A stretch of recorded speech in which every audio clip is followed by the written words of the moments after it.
listen to false truths from Hillary Clinton and elect her, and she's going to continue all the problems, and nothing's going to get better. Or we'll end up electing a blue blood rhino like, Jeb Bush, and very little will get better. Granted, factually speaking,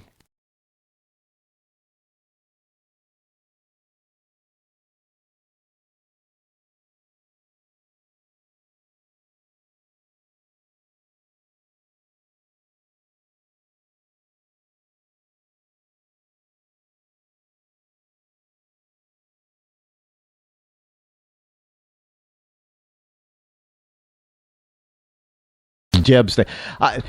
It's Jeb, and I've never looked it up, and I keep always meaning to. But what is his first name? Really, James or something like that? Jethro? I don't know. Jeremiah? Because I know the B for Jeb probably stands for Bush. Because I went to school with a kid named Jed, G-E-D, and Jed was his initials for George Edward Donnell.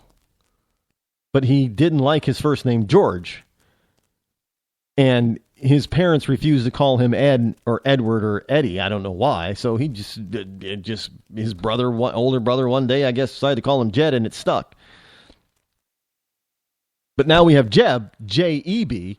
So I don't know, maybe is it Jorge? Jorge E. Bush, I don't know. I never looked up to find out what Jeb's government name is. That's what the rappers say. Because all the rappers, they have these stage names, and now we have a lot of non-rapper singers, whatever, that have stage names too. But if you want to call them by their real name, they don't say it's my real name. They say it's my government name, meaning the name that's on their birth certificate. So that's like Curtis Jackson. I bet you most people don't know who Curtis Jackson is. Curtis Jackson is 50 Cent. Curtis Jackson is 50 Cent's government name. I think he's a junior. I think it's Curtis Jackson Jr., if I'm not mistaken. I might be confusing him with somebody else, but I think he's a junior. He may not be. But anyways, Curtis Jackson is 50 Cent's government name. Just thought you'd like to know that. Whenever you see any so next time you see anything about 50 Cent, you'll know what his real name is. The Rock is Dwayne Johnson, right? That Dwayne Johnson's his government name. The Rock is his stage name. He's not his stage name; it was his wrestling name. That's his stage name. He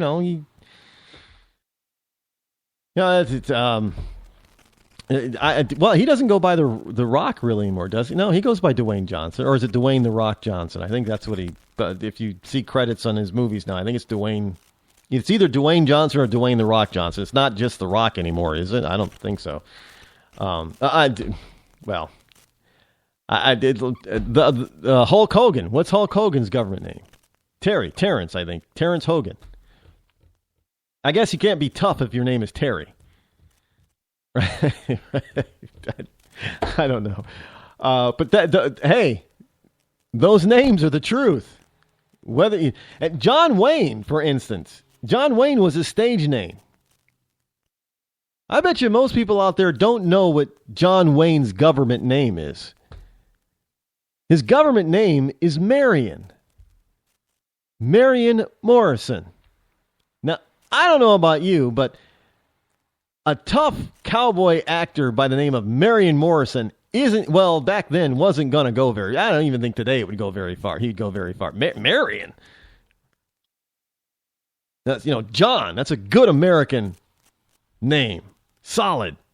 Strong. Marion. That's a girl's name.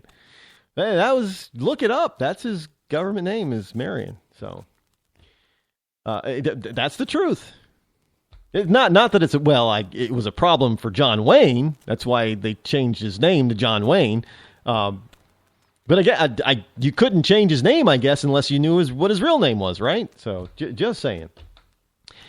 Anyway, I digress. I do that quite often. So hang in there with me, folks. Hey, the EPA, USA Today, has a story about this ridiculous EPA caused pollution of a river out in New Mexico. And it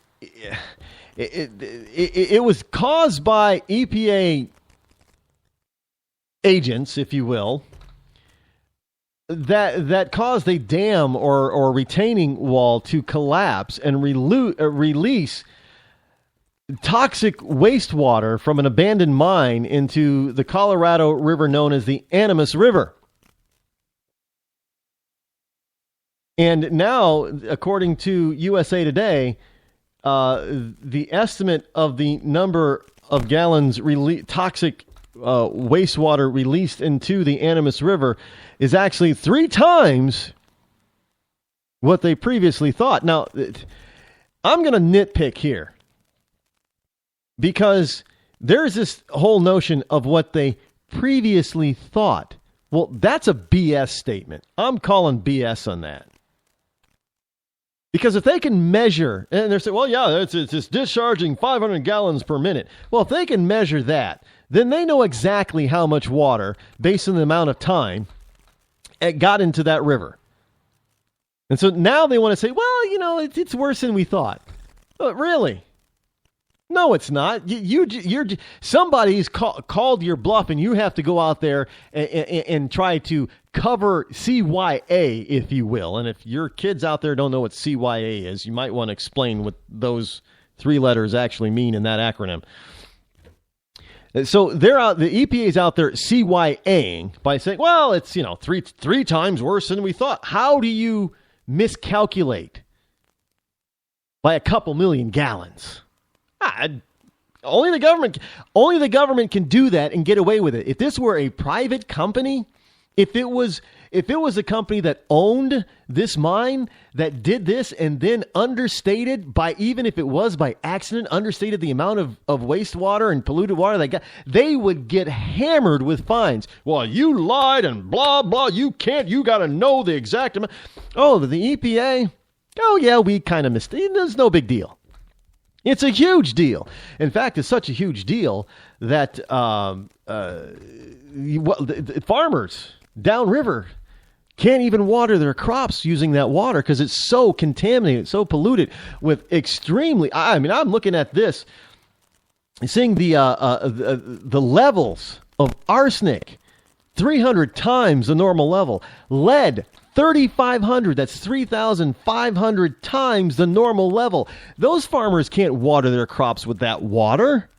They're going to pollute and contaminate their crops. Whatever that crop is, it's not going to be edible. It's not going to be fit for human consumption. And it is not going to be fit for animal consumption, because that animal is going to end up putting that into human food, whether it be, you know, for cows, for milk, or into the meat.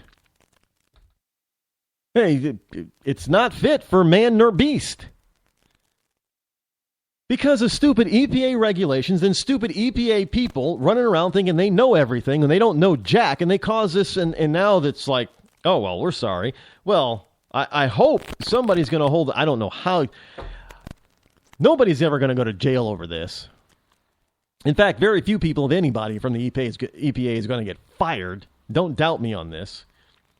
You know, so, you know, there may be a couple of guys that get reprimanded and this is going to go on your permanent record. Oh, big whoop-de-doo. They're still going to get their pension at the end of their 30 years in the government. It's not going to harm them. The only thing that's going to harm them maybe is their climb up the government ladder.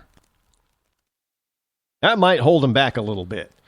But river users want the EPA to be held accountable for its own toxic spill because, you know, I don't know how you're going to hold them accountable because what are they going to do? Well, I guess the government could end up, you know, having to pay people for the government spill because that's, you know, the Navajo tribe is really considering suing the EPA over this. I think they should.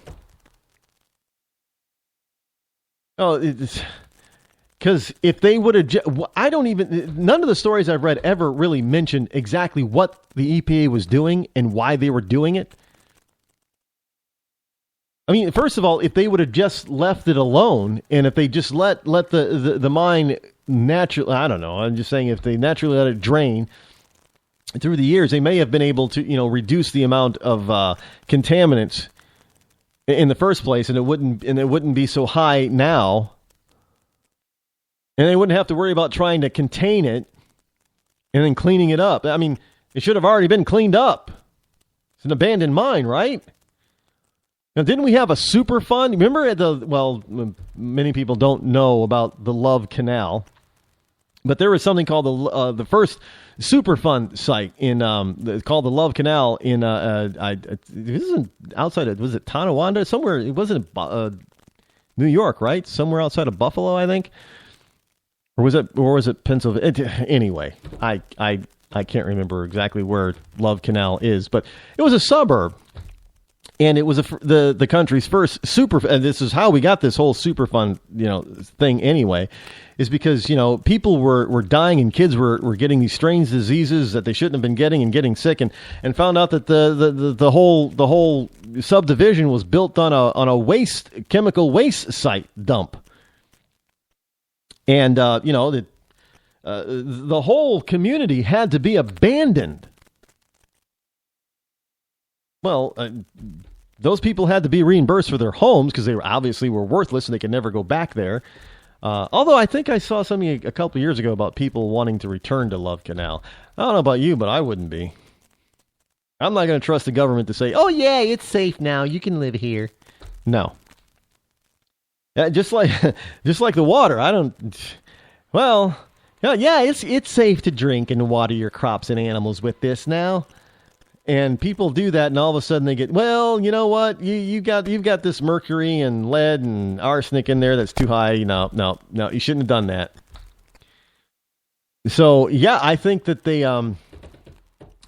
somebody needs to be, all the private citizens and private businesses along this river that use this river and depend on it, and whose businesses and livelihood is affected, needs to be compensated. Now, I hate to say it, it's government and it comes out of taxes, but not only should they be compensated, but these idiots need to be fully and completely held accountable. That means somebody needs to lose their job, and somebody, if it is proven to be complete negligence, needs to go to jail.